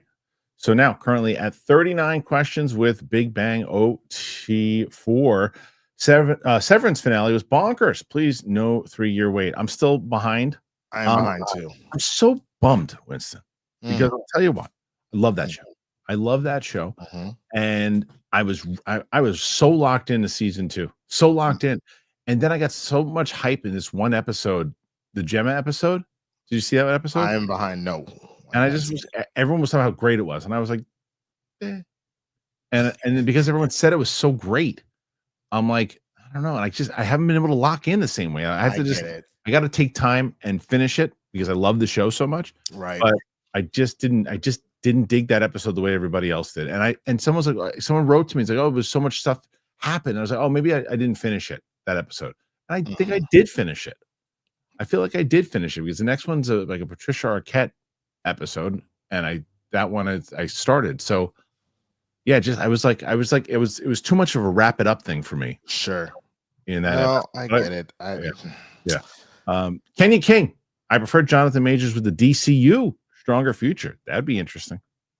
That would be interesting. I still stand by, just give it some time. Just give it some time. Let him disappear for our minds for real. Because I think that's where in my opinion, I'm not saying, if this is what he does for a living, if he's doing smaller stuff or whatever, it is what it is.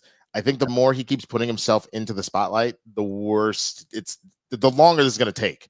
You know what I'm saying? If he really is a tone, I think just go away for a while. Go Pal. I think that was Norman Osborn. What, the Back to Formula? Yes. But I'm getting a lot of Ghostface from Scream. From Back to Formula? Well, hello, Harry. That one? That's Norman Osborn. Yeah, 100%. Okay. Jake, I know it won't be for a while, but when Sam watches Lord of the Rings, will they be extended cuts? No, probably not. They're the definitive versions in my mind. I couldn't agree with you more. They are the best.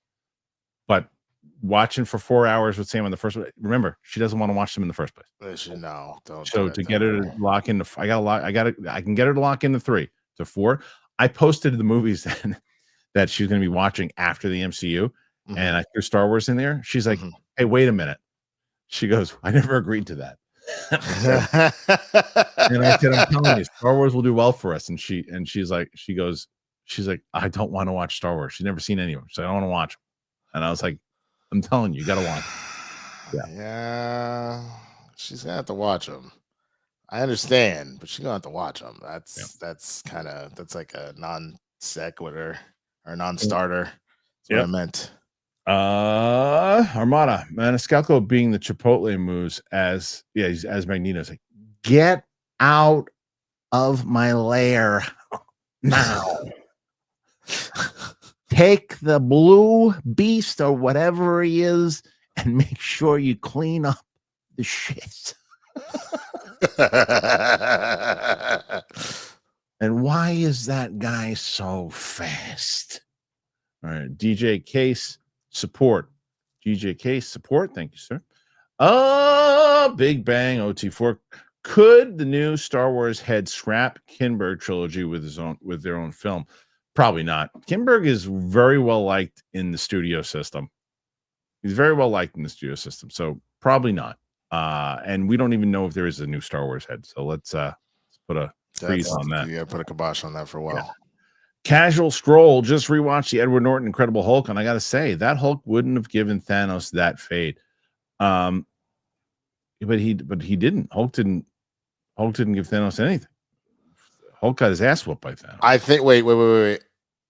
He's saying he would have given. No. He's saying that Hulk would have given Thanos a fade. Maybe. Would have. Okay, I see what you're saying. Yeah, I mean, maybe he is a little bit more vicious than that was the early phases of Rage Hulk, though. Yeah, but I feel like that's one of those situations where, do you remember? Obviously, he caught him with the backhand, but do you remember at the beginning of that, before Abomination became that monster, when it was just old dude essentially with the super soldier serum, he was kind of giving Hulk the business until Hulk caught a swipe at him and broke him into a tree, where he was dodging all underneath him, shooting him in the kneecaps, all that kind of stuff. I don't know. I think Thanos is a smart fighter. He probably would have used his rage against him. So Go Pal. Catherine Newton was good in Lisa Frankenstein too. Yeah, I heard that. He follows that up. Happy Endings was an underrated show. I never watched that show, but I heard it was a pretty good show. Alex, the Russos directed a few of my favorite episodes of Happy Endings. There you go. And Arrested Development. In my opinion, they work best with a larger cast, if that makes sense. Makes a lot of sense. Mm-hmm. Makes a lot of sense. I'm a big fan of their work on Community. They wrote some of my favorite episodes and whatnot. Like they are very funny, and I don't think anybody has ever denied that. I just think what people are concerned about is, and maybe this is a question, is at this point, since they've been in the industry for a while, is maybe some of the hunger gone, and they're almost kind of just going through the paces to be like, cool, we got a new movie, let's make some money, but it's not the same, like, I'm out here trying to prove something. You know what I mean? Yeah. Okay, next one. King of the Wicker People. Did you guys finish Creature Commandos? If so, thoughts? I like the character, but plot turned out to be a nothing burger. Frankenstein's a jerk. I didn't see the whole thing. I did. I did enjoy it. I agree. I mean, I agree and disagree, because I think what ultimately became of the show, this is to explain who these characters are, and then kind of genuinely be a prequel almost to the DCU as a whole, as to what we're really coming up against. That's what it ultimately felt like to me when it was all said and done. This was a character study show and a setup for what's going forward. Anthony M72 just on the live stream. Where was Corey? Were you on the show when that happened? I was there. Yeah, I was there. When Corey, we were like, man, Corey is missing all of this right now. Right. That's right. At it, Mahmoud, Lamar Jackson will be on Power raising Kanan. Really? That is interesting. He doesn't look like the type that can act. I'm gonna be honest with you. You know who actually is a fantastic actor?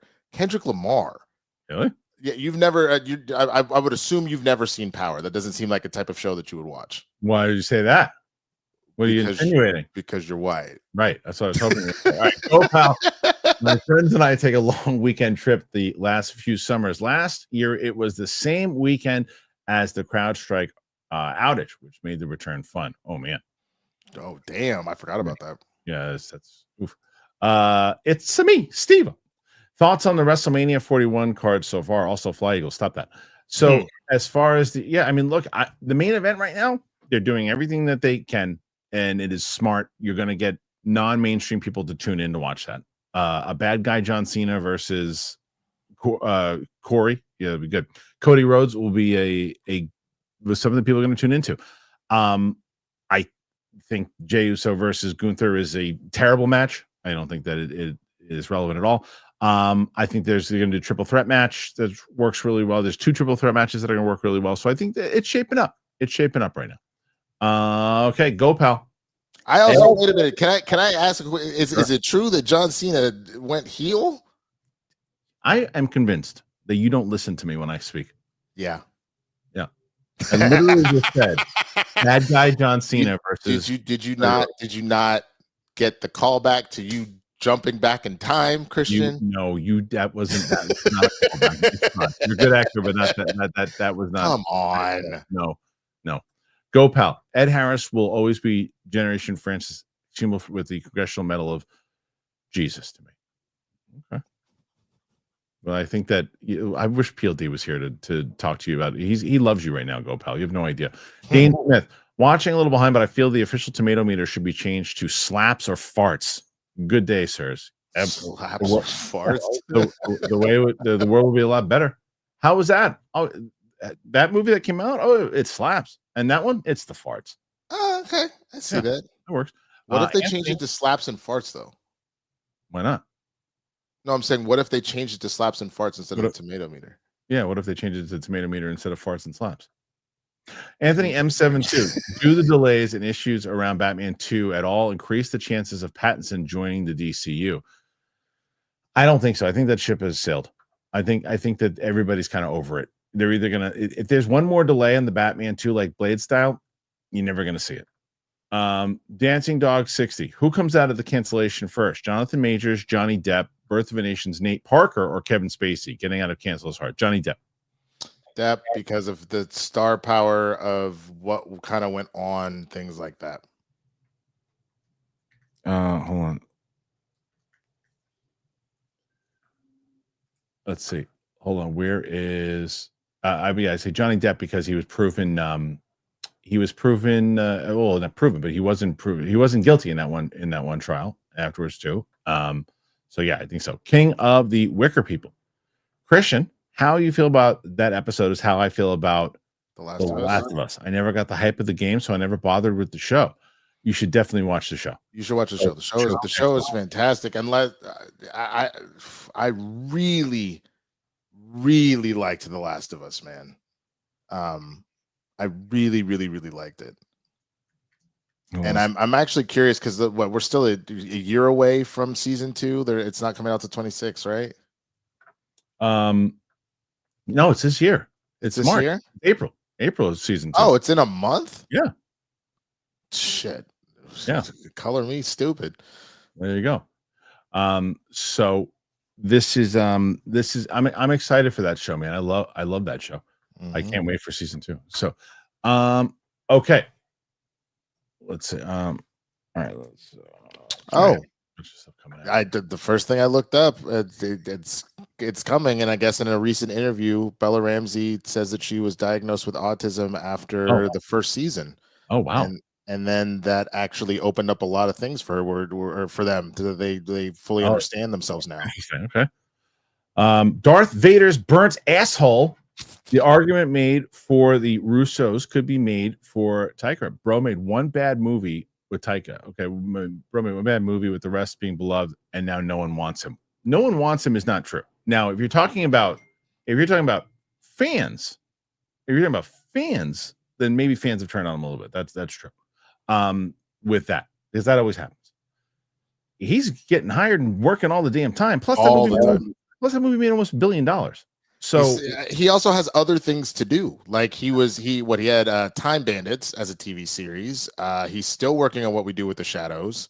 Like he's got a lot to do, so he's fine. He's just not really being involved in the MCU right now. So a lot of us, Yeah. Armada, Daredevil rewatch incentive, other Netflix shows. Well, I put a poll up and like over 5,000 people voted they wanted us to watch it. So maybe I got to check that out. Eventually put that on the list now too. But I'm telling you, if people don't tune into that first reaction of us because they wanted us to watch Daredevil season 1 on Netflix, if people don't watch that, I am not doing episode 2. I'm not doing what I did with Squid Game. That was like I'm so I want to finish Squid Game and I can't because I'm like, oh, I gotta react to it. Nobody watched those fucking things. Like 3,000 people. It was like Dancing Dog 60. Kat Newton and Sydney Sweeney were both in a bad martial arts film called The Martial Arts Kid. When both of them are kids, Newton had a larger role. Interesting. I didn't know that. Let me not go watch that. Dancing Dog 60. First film you saw in a theater with nudity. Oh man. I guess Titanic. Oh my god. I can't remember. Because that was what, 96, right? 95? Yeah.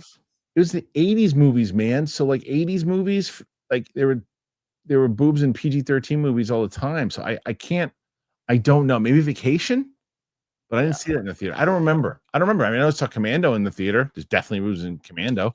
I just thinking that I'm just trying to think of stuff that I remember, and so to my mind, I would have to guess Titanic, but I'm honestly not sure. But that's not the wildest one that I saw. The wildest one was going to see, and I did not want to do this, but going to see The Wolf of Wall Street with my mother on Christmas Day. And my sister and I knowing what it was about and knowing that Scorsese and DiCaprio were going to go for it, and my mom not, and be like, "Oh God, oh Jesus, why they gotta be so many titties?" Just very disturbed by the situation. Yeah, that sounds because your mom was there. She decided we always go to a movie on Christmas Day, and so she insisted on wanting to go with us when we were like, "Well, we want to go see Wolf of Wall Street." It was not fun. Armada gunning for that Daredevil watch so bad. I mean, it looks like people. We're gonna give the first episode a chance, meaning reacting to it. But I'm telling you, I'm not going through the 2 people watched it thing and then watching the whole thing, wasting my time and Sam's time and your time. I'm just not gonna do it. Armada, ever seen movie Dead Calm with Nicole Kidman? Yeah, it's really good. It's really good. You ever seen it? It's good. Dancing Dog 60. Is the Purge franchise dead? No, I don't think so. Wasn't there a show recently? Maybe, but you'll see it again. Go Pal, man, no recognition of The Rock at all. Winston was a baby, but I thought Kristian would get it. I love The Rock, but dude, sometimes you got to remember when I'm doing these two, like you have the conversation. I don't know it as well. I mean, I know it well. I like it. I like the movie a lot. It's Michael Bay's best. There's no doubt about it. But to like quotes, yeah, it's gonna go over my head for sure. Alex, Winston, who do you want in the MCU that we haven't seen? Actor or character? I look. He wasn't specific, so I say character. Okay. Character that we haven't seen in the MCU. Mr. Sinister. I stand by that. I think he's a very interesting villain. So definitely Mr. Sinister. If I'm just gonna do actor 2, you get a bonus. Lakeith Stanfield. Oh yeah, he's good. Mm-hmm. I think he would bring something very interesting to whatever role they put him in. So I'm gonna say Lakeith Stanfield. Alex, What We Do in the Shadows Sally just had its last season. If either of you watched it, I highly recommend. Best ensemble in a while. I have not seen it, but I hear nothing but good things. I never saw the movie, but I heard good things. Yeah, saw the movie, love the movie, never seen the show. Yeah. It was good. Joyous Romer, may the force be with you guys. Any Star Wars Tate? No, I did hear something Marvel related, but I can't say anything. So, no. Sir. No, I can't say anything. Sir. I know. This is all I'll say about it. This is all I'll say. There have been a lot of reports about something, and this isn't. You guys are gonna be mad because you're gonna get nothing from this. But there's been a lot of reports about something recently, and the most recent report of that something is not true, and the original thing is probably more true. If that helps. Okay, I have a guess, but I won't say it because I'm not trying to get you in trouble. That's all. Yeah, that's all I'm gonna say. Epsilon Audio. What's up, guys? Sending in some support from my boy Winston. Who do you think is going to eat it in the Stranger Things finale? To me, it's 11 and Will. 11 probably. I think 11. I think 11 and Hopper. They already teased Hopper. I think that if they've been teased before, Steve won't eat it. Hopper won't eat it. Dustin could. That would be devastating. Commenting. Moana 2, Mandalorian, and Grogu, if they turn Disney Plus pitches into glossier TV movies with box office marketing for theaters, do the same for The Punisher. Huh. If they turn it into because the Punisher doing a special for The Punisher. Right. Yeah, I mean, I still stand by something I was saying when we were back in your studio. Yeah, but he's saying why not make a Punisher movie? Is what because I think that they're trying because there's some things they're aiming at, particularly for TV, that was designed under Iger's regime, and then there's other ones that Bob Chapek just threw everything against. Let's make everything streaming. He's like, what are you doing with an IP there like that? You make that a damn movie. So. No, I get it. I was just gonna say that I stand by. If you have Disney Plus, there should be some sort of situation where maybe they do again a limited run, and if you have it, you get X amount of like tickets that you can go and see it on big screen. And that would be one of the things you go see Punisher on the big screen. Punisher. All right, let's see next one here, and let me get this. Yada yada yada. Okay. And that is Joey Pedras. Have either of you read the Kevin Smith Superman script? I thought it was great. I hope he gets to work on a future DCU film. I didn't read his, but remember reading J.J. Abrams back in the day, and it was like, and Lex Luthor turns out to be Kryptonian. I remember people lost their minds. Yeah. So is that his what you're supposed to nurture the box, right? The twist at the end is that he flies off at the very end, and you're like, what the hell? That's nuts, man. I haven't read it. I feel like I have read a scene, or I've like seen a video where somebody was reading a scene of it, but I haven't read the full of Kevin Smith's script now. Go pal. Lakeith reminds me I need to go back to Judas and the Black Messiah soon. Great movie. Great movie. I really like Lakeith's. Dancing Dog 60 favorite Looney Tunes character. Bugs Bunny, man. Best comedian of all time. It's probably Bugs, but I'm not gonna lie. There's something about Foghorn Leghorn that is fucking hysterical. I used to do a Tasmanian Devil. I'll say. All right, the best. I used to do a Tasmanian Devil impression. I don't know if I can even do it anymore. It's just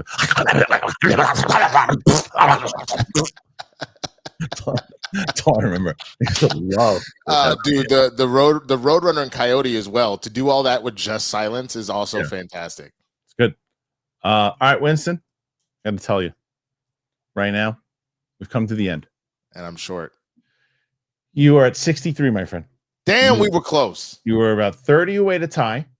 30 away to tie. And look, this has happened before. Look, officially, you still got like about 12 minutes left on the clock. And we're on the post-amble. So if there was ever some time, if everybody want to throw in a $1 or $2 question, or just the support, I appreciate it. But if not, we close. Well, right now, go check out Winston on the Swaggy Bird. Please check out this show. We're on every day, and we've had a lot of if you haven't watched the reactions with Sam, please do so. As I said, we're on Apple Podcasts. We got a lot of reactions coming out, a lot of things going on. So make sure you do that. Go and check it out, guys. I appreciate you being here. Thank you to everybody. We got one more here. Dancing Dog 60, Sydney Sweeney or Catherine Newton? As far as acting, Catherine Newton. Catherine Newton. Yeah. Looks Sydney. Looks Sydney, attractiveness, Catherine Newton. I'm just not. Interesting. I'm just not very attracted to Sydney Sweeney. Catherine Newton. I understand what you're saying. Stephanie Litz, Wheel of Time season 3 update. It's more Dune than Game of Thrones. I haven't seen Wheel of Time. Oh, huh. What's your I don't think I know Wheel of Time. Wheel of Time, it's on Amazon. Is it a Lord of the Rings thing? No. It's it's based off a bunch of books. It's Rosamund Pike, and I watched the first episodes and we never finished doing it. So there you go. Mike Joyce. Hey guys. See any new movies lately, Winston?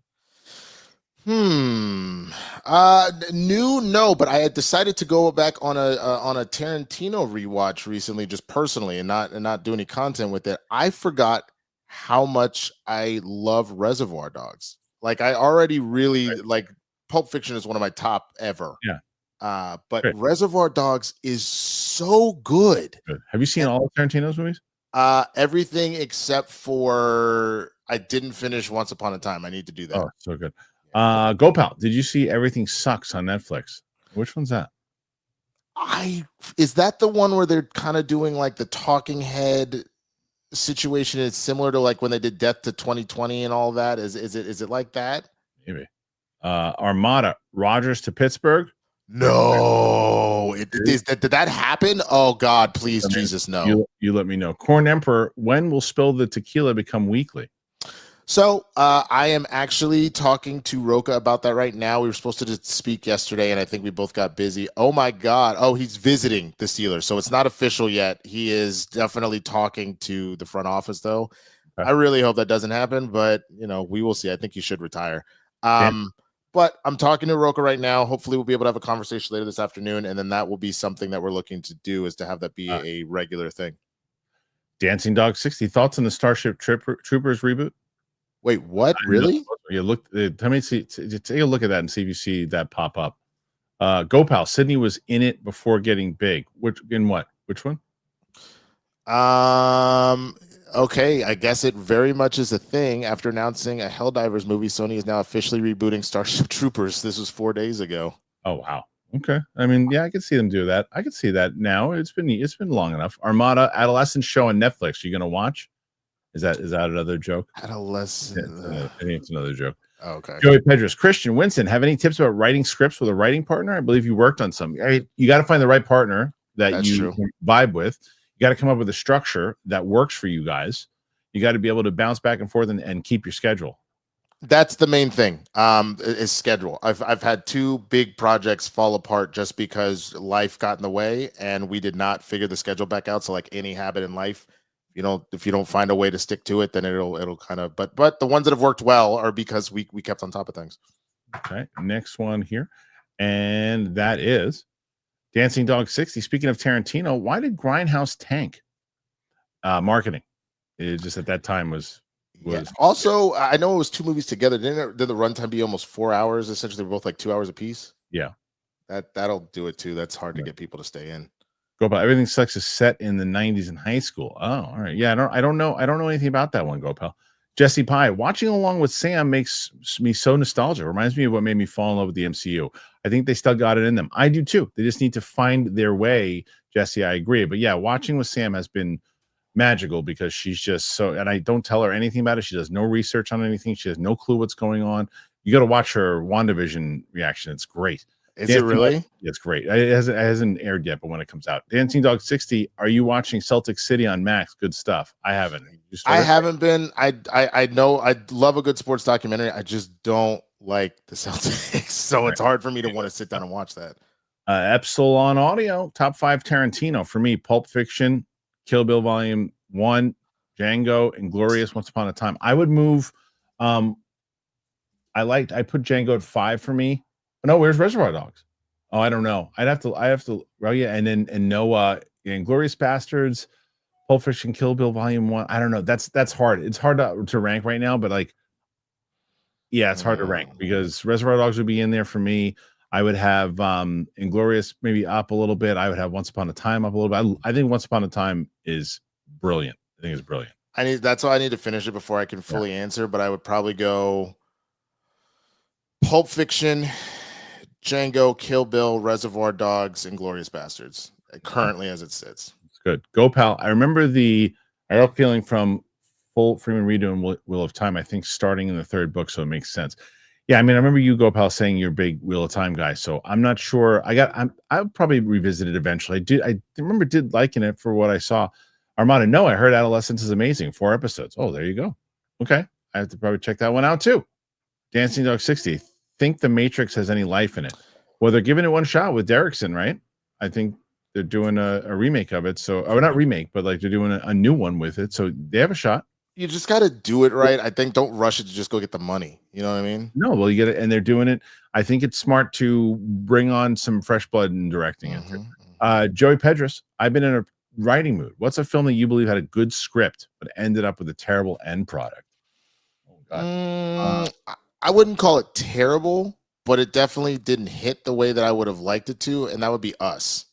I think Us is a good movie, but I think that because it was so quickly on the heels of Catch the Fire that you had from Get Out, that it wasn't as polished, and there were too many plot holes relative to what Get Out was, which clearly he had been working on for like 7 years or something. I'm always hard to put me on the spot on that one. It's hard. I can't think of it, but that's a good one. Celtics won 11 titles in 13 years. Well, the best. There's no doubt they're a great team. I'm with Winston. I hate them. I hate them so much. Still back close, pal. But then we got to sign off. So, how far off were we? You 11. You missed by God 11. Damn. So, come on. I gotta do a show with Matt Sarah here too. So thank you guys for being here. Thank you to Winston and get a good thank you. And you guys, we appreciate you. And we'll see you on the flip side, everybody. Bye-bye.